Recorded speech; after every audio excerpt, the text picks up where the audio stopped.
It's the one scenario every single pilot trains for, but really, really hopes they never have to face: a total engine failure while you're in the air. So today, we're going to open up the pilot's playbook for a forced landing. We'll see how all that training turns a moment of high-stakes panic into a methodical, step-by-step procedure. Just imagine it for a second. You're cruising along, enjoying the view, and then nothing. Just silence. The propeller slows to a stop. That comforting engine rumble is just gone. Instantly, your airplane is a glider, and what you do in the next few minutes is going to determine absolutely everything. Luckily, there's a very clear, drilled-in process for this exact moment. We're going to walk through it. We'll start with that initial shock, then dive into the three core principles: aviate, navigate, and communicate. And then we'll cover the really critical final moments, the approach, and getting everyone ready. Now let's be clear, engine failures in modern planes are incredibly rare. But you know what? That rarity is exactly why being an expert in this procedure is so important. There's no time to pull out a manual. Your response has to be instant and it has to be right. Before you do anything else, before you even think about restarting the engine or grabbing the radio, the first job is always to fly the airplane.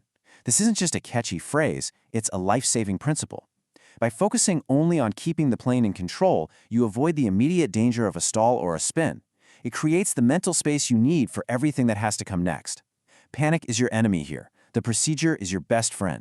So what does fly the airplane actually mean right now? Well, it's three immediate actions. First, you push the nose down to get to your best glide speed. Second, pull the carb bead on. Any heat left in that engine is disappearing fast, and this could clear up any carb icing that might have caused the problem in the first place. And third, you trim the aircraft. This is so key. By trimming for that glide speed, the plane will practically fly itself, which frees up your brainpower for the next huge decisions. And this right here, this is the most important number in this entire situation.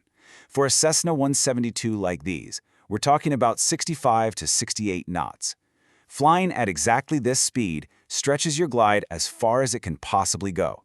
It buys you the most time and gives you the most options. If you fly too fast, you drop like a rock. Too slow, and you lose that precious glide distance just as badly. Okay, so the plane is stable, it's gliding perfectly. Now for the next big job. Where in the world are you going to put this thing down? Your eyes are scanning everything, looking for the best possible spot on the ground. Pilots use this really simple but powerful mental checklist called COWS. It lets them assess a field in seconds. C is for civilization, is help nearby. O is for obstacles, power lines are the big one you're looking for. W is for wind, which way is it blowing? L is for length, is it long enough to stop? And S is for surface, is it level, is it smooth? And this visualizes that COWS check perfectly. On the left, you've got a fantastic option. It's long, it's flat, it's near road, and those furrows are even parallel, which helps. On the right, that's a pilot's nightmare. Rolling hills, uneven ground, just a really high-risk choice you want to avoid at all costs. Let's talk a little more about that W in COWLS for a second, the wind. Landing into the wind is always the goal. Why? Simple. It cuts down your speed over the ground when you touch down. A slower touchdown means you need less space to stop, and it's just a whole lot safer. Landing downwind? That is an absolute last resort. And here's the thing. You don't just point the nose at the field and pray. You actually fly a landing pattern, almost exactly like you would at a regular airport. You can see here how a pilot uses their altitude to maneuver into the perfect position for a controlled final approach. The whole idea is to get to the field with just the right amount of energy to land safely. To manage this pattern without an engine, pilots use these things called key positions as altitude targets. For instance, your goal might be to fly over a high key point above your field at, say, 1,400 feet, then circle down to a low key at 800 feet. If you hit those altitude gates on schedule, you know you are perfectly set up for your final approach. So, just to recap, you are flying the plane and you have picked your spot. Now, as you're gliding toward that field, you have to multitask. It's time to let someone know you're in trouble, and if you can, try to get that engine running again. The emergency radio call is short and to the point. You start with Mayday, Mayday, Mayday. Then it's who you are, where you are, what's wrong, how many souls are on board, and what you're planning to do.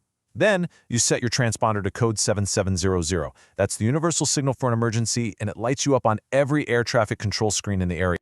At the same time, you're running through a restart checklist. Is the fuel valve on? Is the selector on the right tank? Mixture rich? Mags on? It's a quick-fire sequence to check all the common culprits. The goal, of course, is to bring that engine back to life.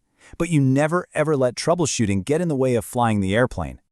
All right, at some point you have to commit. You accept that the troubleshooting is over. You are landing in that field. And that's when your focus shifts completely to preparing the aircraft and, most importantly, everyone inside for the touchdown.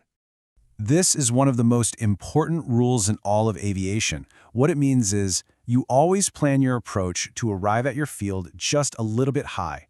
Why? Because you can always get rid of extra altitude. You can use flaps, you can make S-turns, but if you're too low and you're not going to make the field, there is absolutely nothing you can do. You can't just create more altitude. A huge part of this final phase is briefing your passengers. The pilot is going to give calm, clear instructions. Things like, get all loose objects put away. Make sure your seatbelts are as tight as they can be. Slide your seats all the way back. They'll point out the exits, and right before touchdown, they might have someone unlatch a door so it doesn't get jammed shut on impact. It's all about getting everyone ready for a safe evacuation. Okay, in the last few seconds before the plane touches the ground, the pilot does one last check. Mixture is pulled to cutoff to start the engine of fuel, fuel valve is shut, magnetos are switched off, and once the flaps are set, the master switch goes off, killing all of the electronics. The goal here is simple and stark, to do everything possible to prevent a fire after the landing. So, when you look at it all laid out like this, you can really see the power of training and procedure.